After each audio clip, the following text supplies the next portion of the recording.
Sutikime, šiemet investuotojų bendruomenėje oras kiek kaitęs. Jei anksčiau deklaravimo laikotarpis kėlė tik lengvą stresą, tai dabar žodžiai investicinė sąskaita kai kam veikia kaip trigubas espreso prieš miegą. Akis pradeda trūkčioti, o rankos ieško raminančios arbatos. Atrodo, atsidarysi deklaraciją ir pamatysi kažką panašaus į NASA valdymo pultą, kur kažkaip užpildysiu vakare, planas tiesiog nebeveikia. Bet čia ir yra esmė. Investicinė sąskaita nėra kosminė technologija. Tai tiesiog naujas susitarimas su valstybe. Bloga žinia ta, kad šio režimo negalima suprasti pusė ausies. Čia keičiasi ne šiaip langelio numeris, keičiasi pati mokesčių filosofija. Nuo 2025 mes pradedame žaisti pagal naujas taisyklės, kurios nugula GPM 311 deklaracijos H priede. Tad šiandien ramiai, be sauso teisinio žargono, be su visomis detalėmis išsiaiškinkime, kaip čia viskas veikia. Iki šiol daugelis buvo įpratę prie tokios tiesinės logikos. Pardavė akcijas ar fondus, suskaičiavai rezultatą, deklaravai pajamas ir žiūrėjai, ar atsiranda pajamų mokestis. Kiekvienas pardavimas buvo atskiras taškas laiko juostoje, reikalaujantis dėmesio čia ir dabar. Investicinė sąskaita visą tai iš esmės perkelia į pinigų srautų lygmenį. Svarbiausia taisyklė, kol lėšos lieka investavimo sistemoje,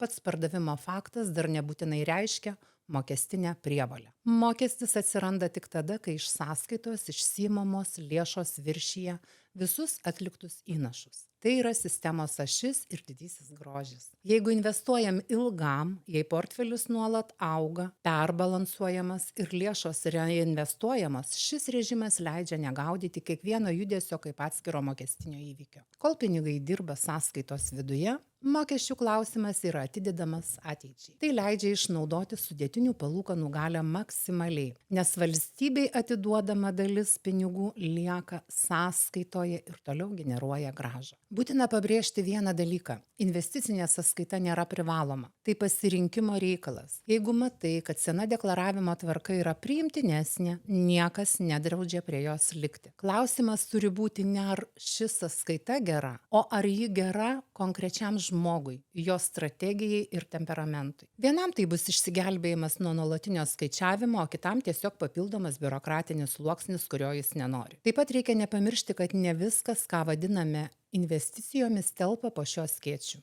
Įstatymas numato, kad pavyzdžiui, kriptoturtui šis režimas nėra taikomas. Tad vien minties aš juk investuoju nepakanka. Būtina įsitikinti, ar pasirinktos priemonės atitinka tinkamų finansinių produktų apibrėžimą. O šie metai yra ypatingi dėl pereinamojo momento. Jeigu turi tinkamų finansinių produktų, kurie buvo įsigyti iki 2024 metų gruodžio 31 dienos, juos galima atsinešti į investicinę sąskaitą, deklaruojant 2025 metų pajamas. Tam yra sukurtas specialus operacijos rūšies kodas – IS. Tokių finansinių produktų įsigijimo kaina didina įnašą į investicinę sąskaitą. Priskirimo data gali būti pasirinkta laisvai, tačiau ji negali būti vėlesnė kaip 2025 metų gruodžio 31 diena. Ką tai reiškia praktiškai? Seniau pirktų akcijų įsigijimo savikaina tampa investicinės sąskaitos bazės dalimi. Paprastai kalbant, tai laikoma įnašu į investicinę sąskaitą.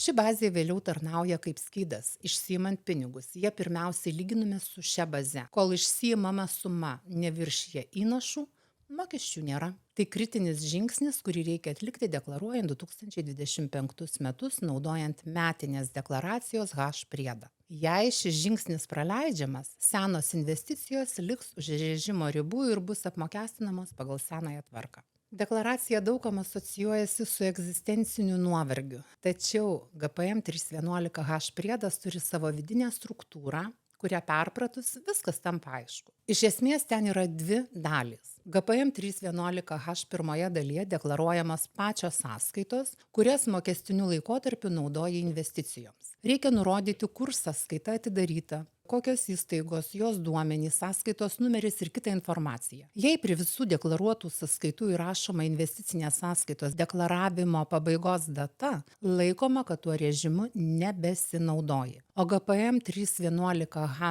priedo antroje dalyje jau deklaruojamos operacijos. Tai vadinasi H priedo pirma dalis sąskaitų registras. Čia deklaruojamos pačios sąskaitos, kurios buvo naudojamos investicijoms per mokestinį laikotarpį. Reikia tiksliai nurodyti įstaigą, sąskaitos numerį ir kitus techninius duomenis. Ir primenu, sąskaitos, kurias naudoji pienui pirkti, negali būti naudojamos kaip investicinės. Taip pat investiciniai sąskaitai negali būti priskirta depozitinė ar indėlio sąskaita. Finansų maklerio įmonėje ir platformoje turima asmeninė pinigų sąskaita ar tavo paskyra naudojama tik tinkamiems finansiniams produktams, taip pat galima deklaruoti kaip investicinę sąskaitą. Per investicinę sąskaitą galima investuoti ne į visus finansinius produktus, o tik į tuos, kurių sąrašas pateiktas gyventojų pajamų mokesčio įstatymo 12 prim straipsnio 1 dalyje. Tai gali būti perleidžiamieji vertybiniai popieriai, akcijos, obligacijos, kolektyvinio investavimo subjektų vertybiniai popieriai, tarpusavio skolinimas, sutelktinis investavimas, investavimas į Lietuvos ir užsienio vyriausybių taupymo lakštus. H priedo 2 dalyje prasideda tikrasis kodų žaidimas. Kiekviena raidžių kombinacija turi savo griežtą reikšmę. IA kodas – tai dar vienas pradžios taškas. Tai yra likutis investicinėje sąskaitoje 2025 m. sausio 1 dienai. Sistema turi žinoti, nuo ko pradedame. Pavyzdžiui, tavo investicinėje sąskaitoje 2025 m. sausio 1 dienai yra 10 000 eurų. Tai laikoma įnašu į investicinę sąskaitą. II kodas. Piniginės lėšos, kurios buvo įneštos į sąskaitą per 2025 metus, tai tavo papildymai 2025 metais, kurie tiesiogiai didina įnašų bazę. Jeigu į tą pačią investicinę sąskaitą buvo keli pinigų įnešimai per 2025 metus, juos galima deklaruoti vienu įrašu. Nebūtina kiekvieno įnašo deklaruoti atskirai. Pavyzdžiui, per 2025 metus per kelis kartus į investicinę sąskaitą pervedė 15 000 eurų, juos galima deklaruoti vienu įrašu. IS kodas. Kaip jau minėta, tai seniau iki 2025 metų įsigytų produktų priskirimas. Tai būdas įteisinti seną turtą naujoje sistemoje. Juo deklaruojami gyventojų pajamų mokesčio įstatymo 12 prim straipsnėje nustatytas sąlygas atitinkantys finansiniai produktai, kuriuos nuolatinis Lietuvos gyventojas įsigijo iki 2024 metų gruodžio 31 dienos ir priskiria investiciniai sąskaitai. Tokiu būdu didinamas įnašas į investicinę sąskaitą. Pavyzdžiui, biržoje įsigytos Lietuvos įmonės akcijos 23 metais už 10 000 eurų. Nesvarbu, kad šių pinigų pačioje investicinėje sąskaitoje šiuo metu nėra. Toliau dar yra tokie kodai IP ir ID. Jeigu finansiniai produktai gauti paveldėjimo, IP ar dovanojimo ID būdu, po 2025 m. sausio 1 dienos jie taip pat deklaruojami nurodant įsigijimo kainą. Tai taip pat laikoma įnašu. IB kodas, apie šitą kodą gal vėliau, nes jis ir aktualus taps vėliau, juo bus deklaruojamas ankstesnių metų deklaracijoje apskaičiuotas įnašų likutis. Sistema turi turėti atmintį, kad nereikėtų kasmet visko pradėti nuo nulio. KL kodas. Investicinė grąža. Kol ši investicinė grąža reinvestuojama arba paliekama investicinėje sąskaitoje, mokesčių mokėti nereikia.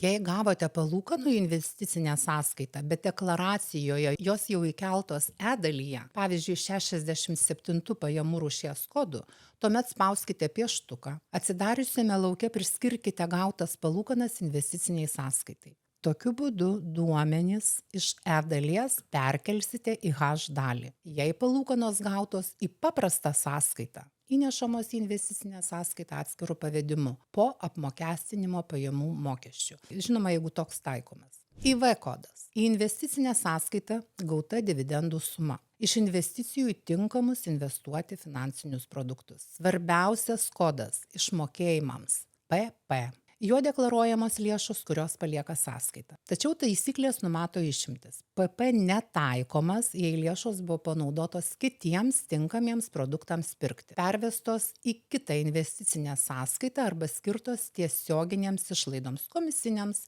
sąskaitos tvarkymui. Yra ir retesnių kodų, kaip PI, išvykstantiems iš Lietuvos, ar PU, iš viso uždarant investicinės sąskaitos režimą, bet dar turint likučių. Bet esmė ta pati. Deklaracija bando sekti pinigų srautą, o ne kiekvieną tavo sėkmingą ar nesėkmingą spėjimą rinkoje. Kodus aptarėme, grįžtame prie dividendų. Dividendai yra ta vieta, kur pasimeta net patys akiliausi. Taip yra todėl, kad investicinės sąskaitos režime dividendai gyvena dviejose vietose vienu metu. Tai nėra dubliavimas per klaidą. Tai dvi skirtingos funkcijos. H priedas, kodas IV, čia dividendai deklaruojami kaip pinigų srautas į investicinę sąskaitą. Tai techninis įrašas, rodantis, kad sąskaitos viduje pinigų padaugėjo iš tinkamų investicijų. Ir F priedas, kalbu apie deklaraciją. Pajamų rūšies kodas 26. Čia dividendai deklaruojami kaip tavo pajamas pagal jų prigimtį. Ir žinoma, sumokamas pajamų mokestis. Arba jis jau buvo išskaičiuotas išmokant dividendus. Jei dividendai buvo gauti į investicinę sąskaitą, juos priskirti investiciniai sąskaitą galima deklaracijos F dalyje paspaudus pieštuką ir priskiriant investiciniai sąskaitai. Čia jau investicinė sąskaita perkeliama ne visa suma, o suma po pajamų mokesčio.